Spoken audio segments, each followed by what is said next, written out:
Hello, good morning. Morning. Hello, Good Joe. morning. Hello, Leonie. Lovely to see you Hi. again. And welcome everybody to another installment of Conscious Conversations. This is installment number 8. We've been meeting for 8 sessions. We did have 2 weeks break just recently. And we're meeting each week to share perspectives, to inspire, to heal, and to awaken.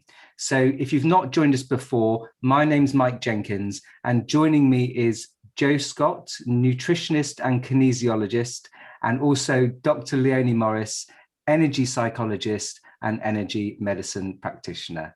So we're here at the moment this week on Zoom. It's Wednesday, the 17th of March. So we'll be posting this sometime at the end of this week or next week. So there'll be a slight delay in the date. And we're joining together today to talk about self-esteem. And that's something that we all three feel we have something to offer, a perspective to share and to offer. And self-esteem is one of those words that, you know, is very familiar in our sort of modern world of, you know, psychology. There's lots of books about it.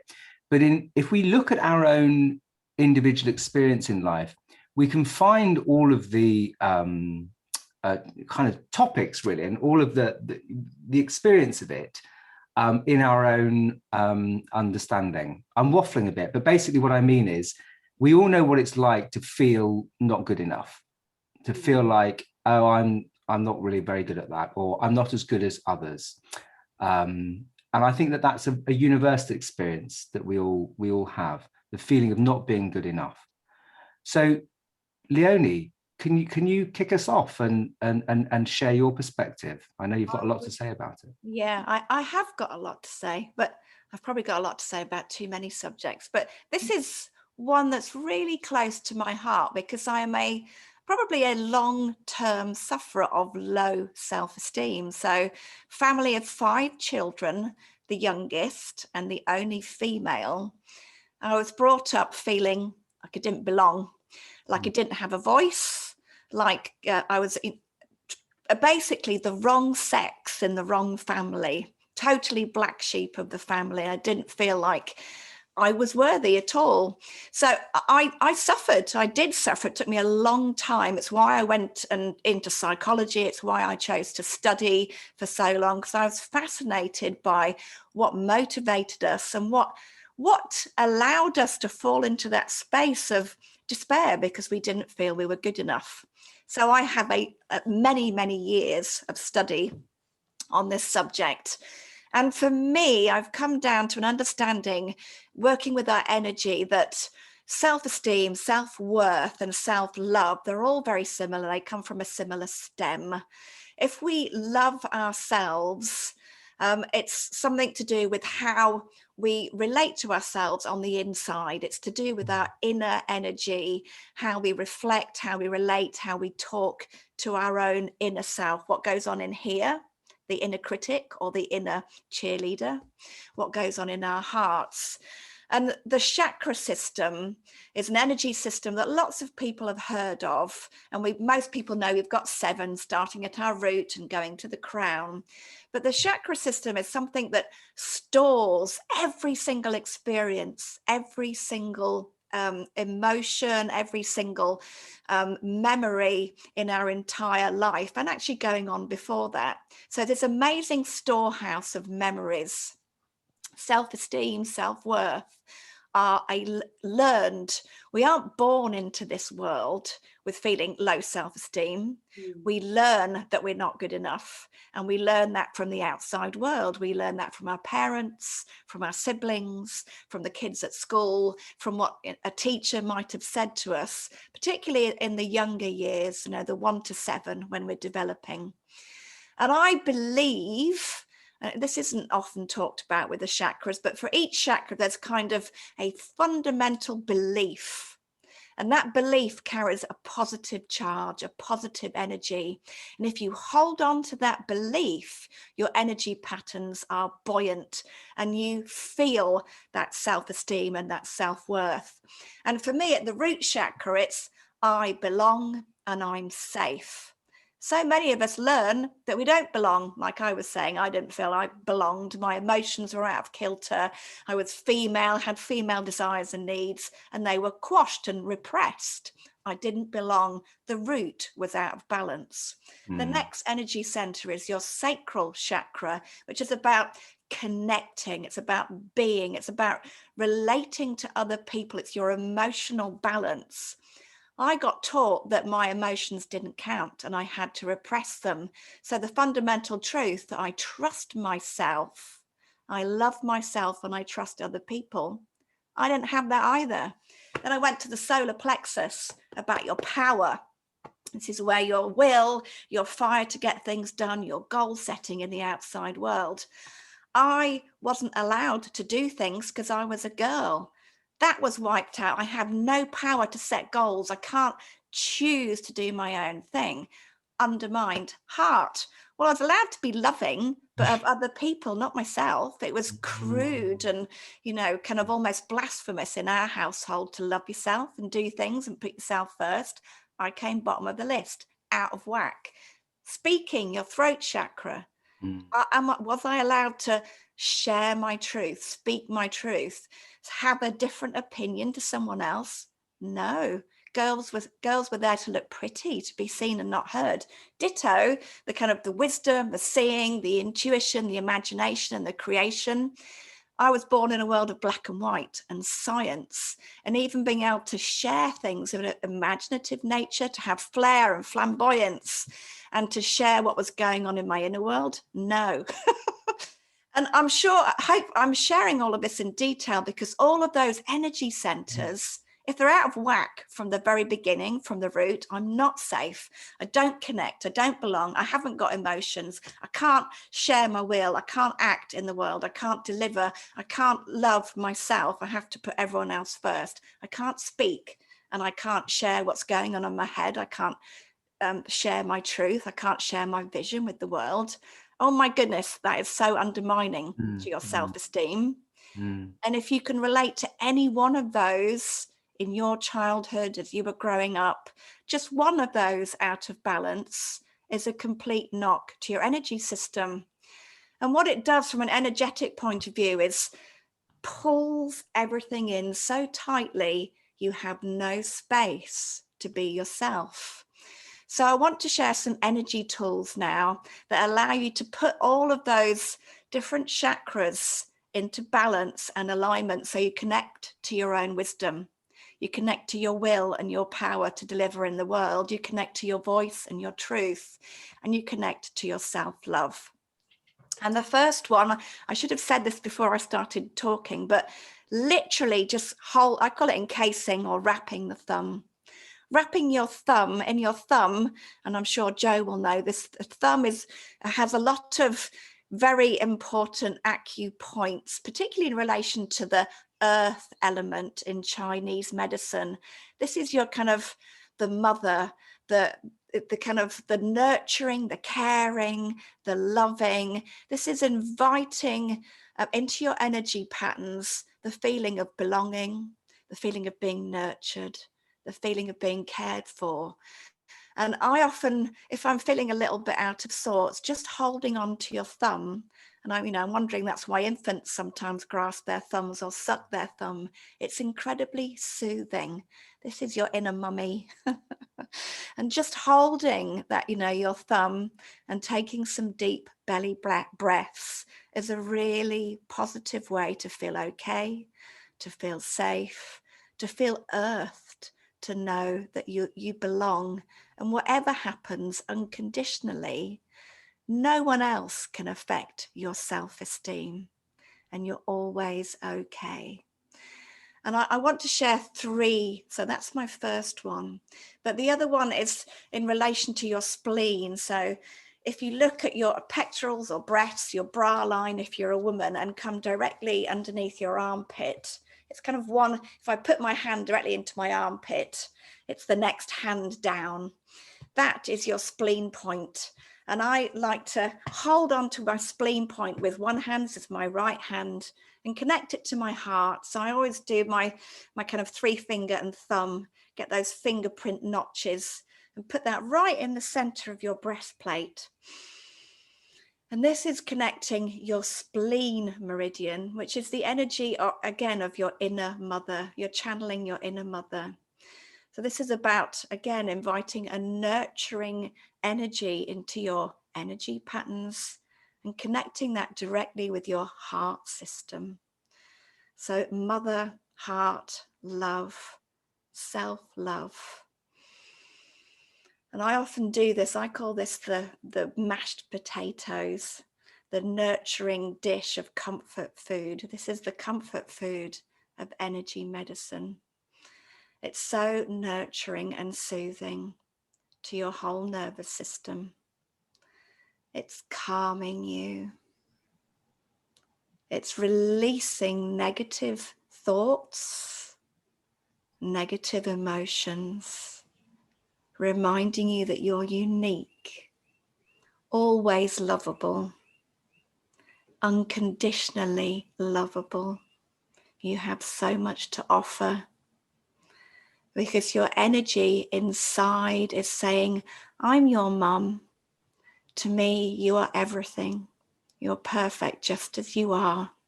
Find your passion and follow it. Be who you want to be. And know that everything you do is always a success. You're in the game. You're playing the game, and you're being you. And you're the very best person at just being you. Always perfectly you, aligned, balanced, okay.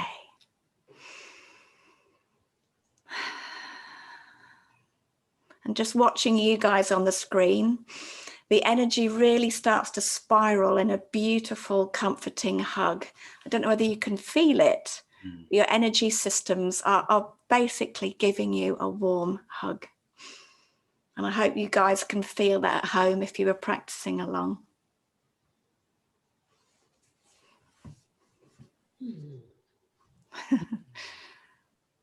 That's lovely. Thank you so much, Leonie. Something struck me about universal energy as a mother or a father, as a nurturing presence, a nurturing reality. And in my mind, just because I've read a lot of self-help books and, you know, that world of the inner child and the inner, something flipped in my mind and said, yes, it is inside us, because the energy, that universal energy of life, that mothering energy, is inside of us. But actually, it's not just on the level of what is sometimes kind of derided as a sort of like 1960s far out kind of, you know, like find your inner child, you know, your inner unicorn and on the marshmallow of rainbow. So that's sort of like almost like stuff that people just take the piss out of. Yeah. But actually that it's fundamentally, it's outside of us as well. And that, you know, there is no separation, but also that energy, that inner mother, is also our outer mother, the universal mother, the mother of our mothers, the mother of all mothers, you know, the Mother Earth, the whole, you know, and at the sort of the further out we go in our kind of, you know, I suppose understanding of that, it encompasses the universal father, the universal, you know, so that actually eventually it is this source energy, which I know you refer to a lot in your work, Leonie, and that you work with, Joe, in kinesiology. It's about marshalling that and allowing that to flow easily through our bodies. I think that's hopefully for people watching, because I know there will be some people watching and be like, oh yeah, you know, like, you know, wishy-washy, you know, new age people, here we go. But actually, this is something that's, this reality of that source energy is something that is undeniably here. You know, that it's the energy that grows the trees, the energy that grows our hair, you know, the energy that is in everything, that Buddhists tap into, that's it's the universal. And so I just think that's so such a wonderful tool. And I hope people can remember to do that. I hope I can remember to do something as simple as that, when actually what we're doing is we're connecting with that part of ourselves that is completely pristine. Yeah. That part of ourselves that no matter what we've been through individually in our lives, remains untouched and pure, if you like, or open. So with that said, I'd quite like to do just a little guided meditation on the topic of allowing ourselves to connect with that part of ourselves, just to guide our focus into the connection with the energy that Leonie's connecting us to there, which is just so good to have that clear. I mean, I think the chakra systems are so helpful, just as a chart, if you like, to understand the different elements of ourselves. And it made so much. I was really getting quite moved by your description, Leonie, of the journey that you'd had, because I think that it's something that probably a lot of women can relate to, and it feels particularly relevant at the moment this week, in the wake of International Women's Week and the things that are in the news, that actually this is not something that can, I don't think it's something that can be completely solved by government alone. You know, I mean, obviously nothing can always be solved by government alone, but actually this shift is something that's requires a deeper reflection on who we are and what we are. And I just think your perspective and your own story was just so relevant and helpful to that. I think there's lots of people, male and female, who can relate to that experience of being shut down. So thank you very much. So we'll take then just 3 or 4 minutes of this meditation. So if we get ourselves comfortable, however feels right, you don't have to close your eyes, but if you'd like to, if you think it helps, you can. And just for these few moments, we just check in with our body, just paying attention to the sensation of aliveness in your body, the feeling of sitting on the chair, clothes against your skin,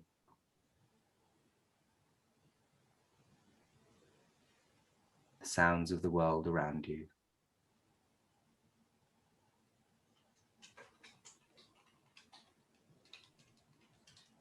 And notice how accepting the space of this moment is. It doesn't deny any sounds or experience. Everything's free to come and go. Noises and interruptions are allowed. We don't like them, but the space and the sound, the silence completely makes room for them.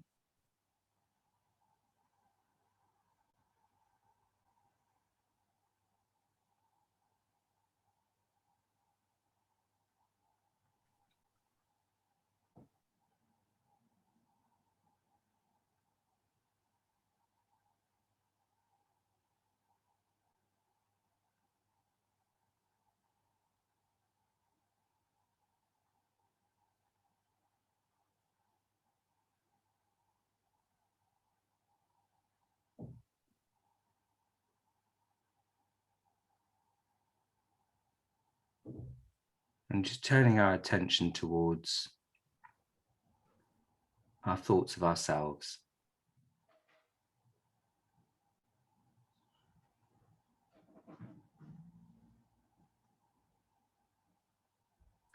And see if you can make some kind of connection between the complete freedom of this moment that's allowing all existence to come and go. The sound of my voice, the world around us, the body. There's this complete acceptance for anything to happen right now. And see if you can somehow make a connection with the fact that you are also completely allowed to be as you are. That actually, is it possible that you are completely loved, no matter what defects you may think you have, or whatever deficiencies you may think are there? Is it possible that there is a directly available reality in our own experience that completely accepts us?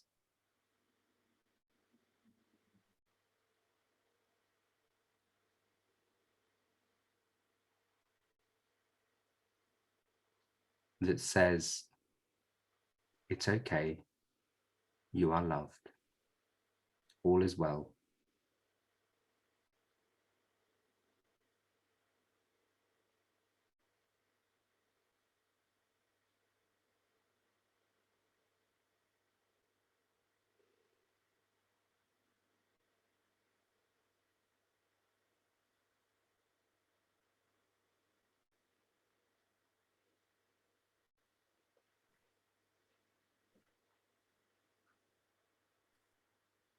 And if you just bring your hands together in prayer pose, the middle of your chest, and open your eyes, and we look at each other. Thank you. Lovely, thank you. Thank you, Mike. It's beautiful, beautiful. I've now got to try and bring myself. That was lovely. Thank you for sharing that. And, you know, thank you to Leonie for that really, you know, honest and open sharing. I really thank you for that, because I think it's really key, and I think that's what it's key about, isn't it? About being able to be ourselves and to feel comfortable to share these things, because I think the more that people can do that, the better it is. And I think it's about realizing that, you know, we all have this energy, and whether some people might think that it's pink and fluffy and whatever that might be, but you know, you've only really got to think of, you know, Wi-Fi and everything that's going on. That's an energy, you know, wires that you can see and devices you can see that you can't necessarily see with people, but that energy is still there, and it's very powerful. And I think the thing is that we know we've all got that within, and that's our own energy, which we do have the ability to control. We do have the ability to work with and to harness it. And I think, you know, particularly with a lot of what's going on at the moment, the connectivity is so much, you know, over Zoom, over calls, etc. And there is often a real thing that we can lapse into. And I think, you know, it's perfectly natural, which is about comparison and, you know, competition, and, you know, they're doing so much better than me, or, you know, they're so much, you know, more beautiful than me, they're fitter than me, they're smarter than me, and that can be a lot of the words that go through our minds, and it's that kind of programming. And it's about realizing that, you know, we are all individuals. It's not about compare and competition. It's about finding ourselves, and about realizing that we've got that individuality. You know, in the same way that, you know, certain techniques will work really well for one person, but maybe not so well for another. And it's about, I think, being open to discover what is right for you and feeling comfortable with that. You know, you don't have to be the same as everyone else. You don't have to use the same techniques. You don't have to follow the same exercise program. You don't have to follow the same diet. It's about finding what's very personal and individual for you. And I think, you know, when we're working with the energy, you know, whether it's the way that Leonie works, or whether it's the way that you work, Mike, or the way that I work, it's about looking for that balance and harmony, and feeling that you're in the right place for yourself. And for some of us, you know, depending on our upbringing, our education, we've maybe ended up going down a route where we feel we have to conform within an area that doesn't feel comfortable. We maybe do, you know, often compare ourselves and feel I'm not that good at this. And I suppose it's about realizing that actually we can look within ourselves to find out what is really right for us, what really resonates for us. And maybe it's taking that time to sit down and to think about, and maybe make a note of, what we feel are our strengths. What do we feel that we are good at? What do we really enjoy? What brings us joy? And to think about how we can spend more time doing those things rather than trying to conform or fit in with maybe what we think we should be doing, or where we're, you know, comparing and competing. And it's really interesting because, you know, in kinesiology, I think I spoke in a previous conversations about, you know, if you test a muscle and it tests strong, you can then hold a mobile phone up by your ear and that muscle will give way completely, because that is interfering with our energy circuit. It's breaking that energy circuit. And in the same way as something like that can interfere, in the same way that maybe a food we eat that we have a sensitivity to can upset our balance, in the same way our thoughts can do exactly the same. So if I ask someone, if I tested their muscle, it tested strong. If I ask them to think about something that they love, think about something that they love, something they really enjoy, and I'll test that muscle and the muscle will stay strong. If I then ask them to think about something that either makes them sad or unhappy, something that they don't enjoy, that muscle will give way. So it's not only the physical things around us, it's actually our thoughts and the way that we think that can affect our balance of our energies. So I always think that we should sort of discover for ourselves, think about our strengths, think about how we could play to those strengths, maybe think about things that we really enjoy doing but we're not doing at the moment. Maybe we used to do something that really made us feel good, but we've stopped doing it. Why do we stop doing? Maybe we need to go back to that. And you know, it's interesting when, you know, work with people. Often people will say to me, I want to be loved. I want to be happy, and I can test, and that muscle is so strong. If I then say to them to say the words, I deserve to be happy, and I can test that, sometimes that muscle will give away straight away, because that self-belief, that self-esteem makes them think they don't actually deserve it. And so it's often about doing more work around realizing, yeah, we want to be happy, we want to be loved, and we need to explore why we think we don't deserve it. What is that barrier? Because we all deserve to have the things that we want. We need to find ways that we can work with that. And I think it's often things that we need to look at around balancing our energies. It can be sometimes, you know, we need to see someone for counselling, whatever it may be. We may just need to chat to someone just so that we can actually realise that there's a lot of good things about us, but it's so easy to think about the things that we aren't, or the things that, you know, we should be and we aren't. But it's about realising what we have within, not just that energy, but all that we have within, and actually what we can achieve. So that's my kind of... You've triggered a thought for me there, Jo, because everything you've said, I completely relate to. You know, the voices in our head are so powerful. And, you know, 95% of the time we're on autopilot, which means we're not conscious of all of those learned things. So my learned beliefs were, you know, multi-layered. And those beliefs were constantly battering me down and depleting my energy and taking away self-esteem and self-love. That's so important. But from an energy psychology perspective, the one biggest thing that people come to me to shift is, I don't love myself, I don't deserve to be loved or to be happy, is shifting that one belief.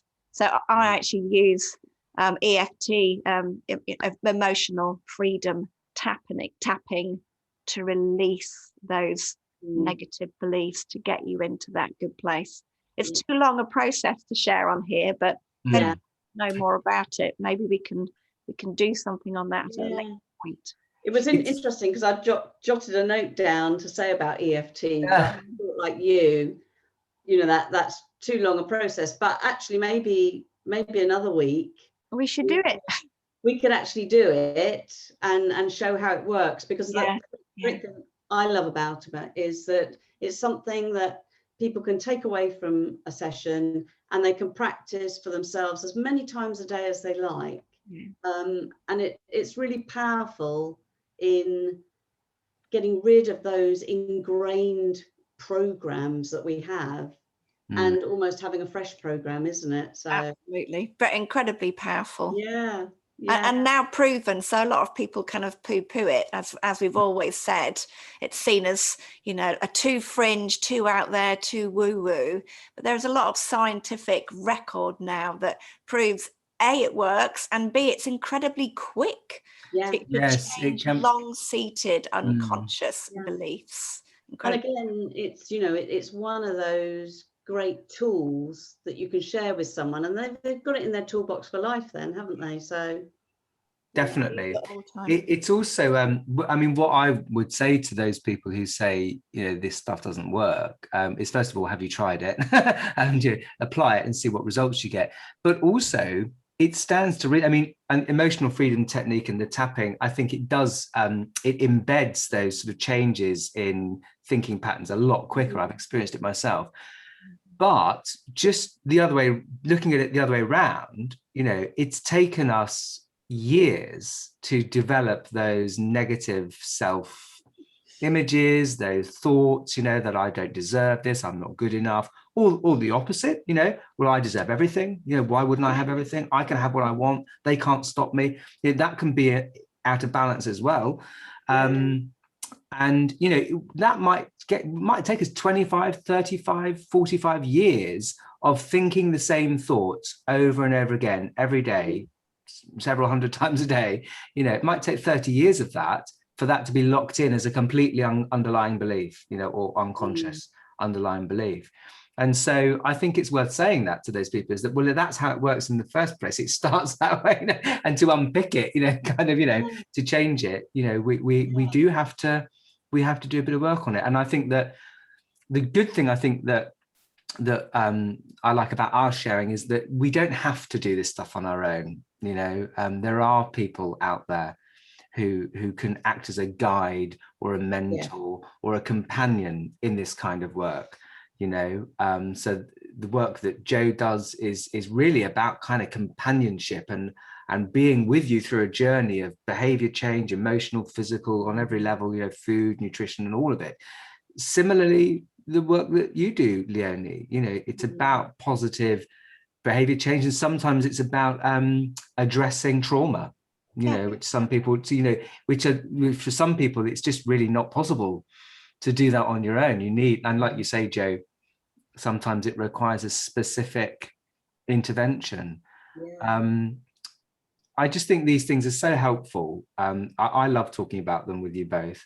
And we could go on forever talking about these things, but they're so helpful. And I love your suggestions, Jo. And I think that actually you often find that when people have spent the time, maybe on silent retreat, or they have, you know, they've done something different that's healthy and good for themselves, you often find people coming away from those things and going, do you know what, after, you know, 20 years of not doing it, I joined a netball team and I did what I loved at school, you know, or, you know, I've always loved, you know, trees, and now I'm doing more with them. Whatever our passions are, you know, I think it's really important to sort of, and just the last thing I'll say, and then perhaps we'll wrap up, is that of course, we live in a society, in our culture, the culture that we're all in the West, that emphasizes deficiencies. It emphasizes lack, because our economy, it runs on that. You don't have enough of this, you need more of this. Buy this car and you'll be, attractive to women. It's all that, those subliminal advertising messages, but also our entire economy is based on the fiction that you are not enough, that there's something fundamental missing. And so we'll just by sleight of hand imply that all these things that we think you need are probably what's missing, when we know actually, you can have as many consumer goods as you possibly like, and it doesn't really solve very much, but they're useful, some of them are useful utilitarian things. But so I think also we're up against it a bit with our culture for the past however many hundreds of years, that that we're actually almost encouraged to focus on our deficiencies, focus on where we're not good enough, focus on improving ourselves, rather than looking for, like you say, Joe, well, what's already okay? What am I already good at? What am I, and does it matter if I'm not the same as them? Lovely. Exactly. Yeah, brilliant. It's so lovely to see you both again after our 2 week. Yeah, it's good. Missed it. Missed doing them. Yeah. Great to see you both.